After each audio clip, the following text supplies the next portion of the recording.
Good morning, dear colleagues. Happy to be in Tallinn Digital Summit. Frontex is the European Border and Coast Guard Agency, an agency been operating more than 20 years.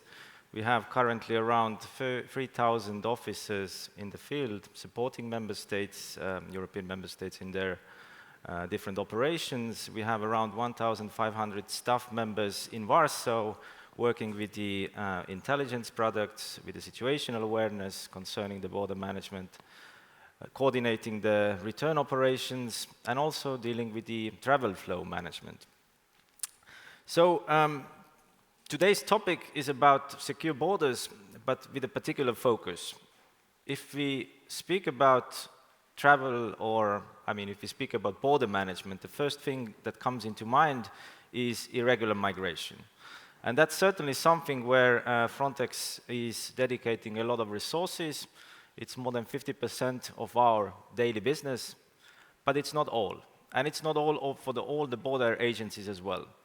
The second half of the work that we do, an enormous workload, is related with you, average travelers who are entering to Europe on a daily basis or a weekly basis, who are coming here for legitimate reasons, and you all are going through border crossing points. We have around 1,800 of them, and we have to make sure that this is a pleasant experience for you, and also an experience that enables us to detect the risks and the persons who should not be welcomed. So my focus today will be mostly on this travel experience. And here there are a lot of challenges and changes ahead. So if we look at the state of play today at the EU borders, then we speak about roughly more than 500 million entries and exits to Europe annual basis. And if we look at the statistics from different actors like Eurocontrol or Frontex, then we see that with the travel figures, we are back where we were before COVID epidemic. So in practice, the same challenges that we had already earlier, that every year the travel numbers were going up, are already there. And the prediction is that the numbers are going to increase also in the future. It means also that we have a very limited staff to deal with all the flows, especially the human resources are limited, and we need to go in a direction of digitalization. And that's what Europe is going to undertake in forthcoming years. There are major systems coming in place, similar to other big partners like US, Canada, Australia. So similar solutions will be also deployed in Europe. However, this has also consequences for the way you travel to Europe. So if we go to the new systems that will be implemented, then two major changes will be entry-exit system for Europe, where every traveler from third country in the future needs to register. At first, you need to give your fingerprints, facial image, the biographic data from your passport will be provided and stored, and also you have to answer a few questions.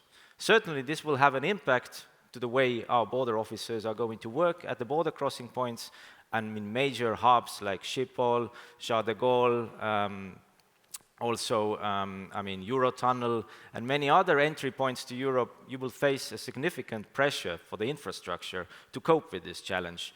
And also, I think some of you were today queuing here in order to get the badges for the event. This is a tea party compared to the entry-exit system that will go live. So in that sense, there is a challenge in relation to the entry-exit system, but there will be even more a challenge with the ETIAS, or the European Travel Information Authorization System, that will go live 6 months later. So this is a system that will be applicable to all the citizens who are coming to Europe from visa-free countries or countries enjoying visa freedom with Europe at the moment. And this is very similar to ESTA that you are maybe used to when you go to US. And if you're part of the visa waiver program. So also, the citizens of US, UK, Canada, quite a high number of you in the audience will in the future have to sign up, register, provide your information in advance, and contribute to the EU budget, also with a small amount, and then you can have a green light to go. All right, that's what we have in the pipeline. This is a result of legislative procedures that has taken already more than 10 years. There is a huge development effort behind that. In fact, these systems, I mean, the entry-exit system is supposed to go live already last week, but is postponed because of the readiness of some of the member states, but it's coming, it's coming. What about Frontex in this context? We are the ones who are operating with these travel flows. We are going to look through all these ETIAS applications. We are going to support member states when facilitating the entry. And what we noticed is that there is a big gap, and there is some deficiency that needs to be addressed. And this is how to make this journey for the travelers as pleasant as possible, keeping in mind that it's highly likely that there will be longer queues because people need to enroll with all this information at first place when to enter, and how to make it simpler. And that's the reason why we voluntarily developed a travel app, European Travel to Europe app, which is voluntary for member states, which is voluntary also for the passengers. There is no obligation to use that, but it's a very simplistic solution. It means that before coming to Europe, if you are a third country national, you have a biometric passport, and you can simply pre-register, send your information that will be requested in advance, use your mobile phone for that, and this will speed up the entry to through the border crossing points.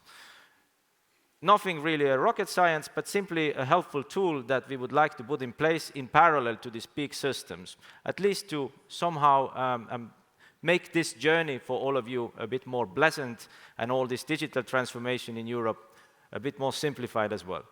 So in simple terms, what do we do, or what this application enables us to do is you can either at home or when traveling to Europe in plane or elsewhere, I mean, fill the information, you put your mobile phone on top of your passport. If it's a passport, modern one, biometric one, it will read in all the document information from there. You have to take a selfie from you and answer a few questions.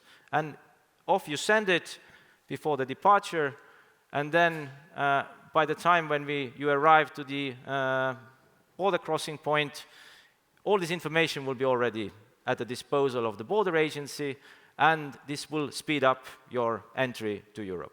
So that's the basic concept that we have behind it, and that's what we are aiming to provide to all the travelers to Europe. Where are we with this today? This is the first official presentation of the travel app.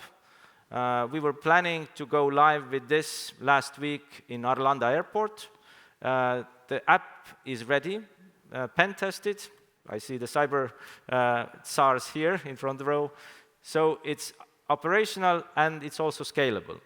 So what we are going to do next is that we are going to advertise it in different member states. So they would do their national developments in order to make it used in main big hubs like Schiphol or Charles de Gaulle, depending on whether they want to use it or not. And hopefully this will become some sort of a solution that will be used by many of the travelers who are coming to Europe in future. We are in the phase where entry-exit system in Europe is still pending. It's not yet operational, but it's about to go live in the course of next year. And once it happens, we want to make sure that this application is as widely used as possible. Currently, I'm very grateful for our Swedish colleagues in Arlanda Airport. They have made all their effort. The pilot was successful. The application is ready to go.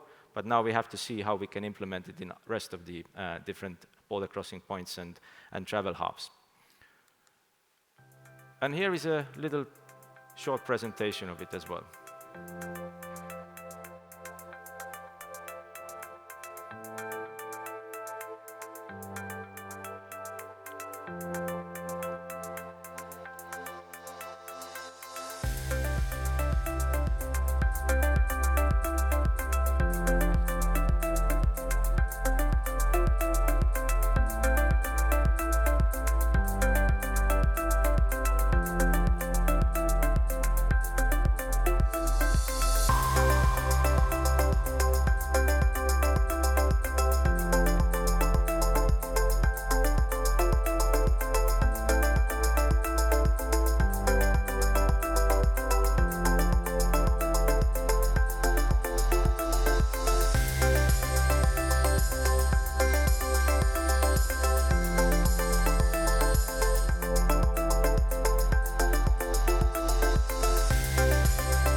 right, thank you very much. So hopefully this is a useful tool that will help you to spend some time when you're traveling to Europe. Hopefully this will make also your entry to Europe smoother. Encouragement to all the EU member states to consider using this application and also make relevant investments.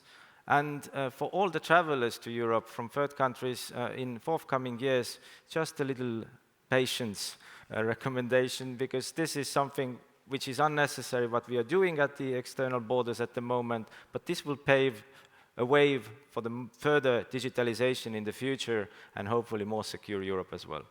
Thank you and welcome to Europe.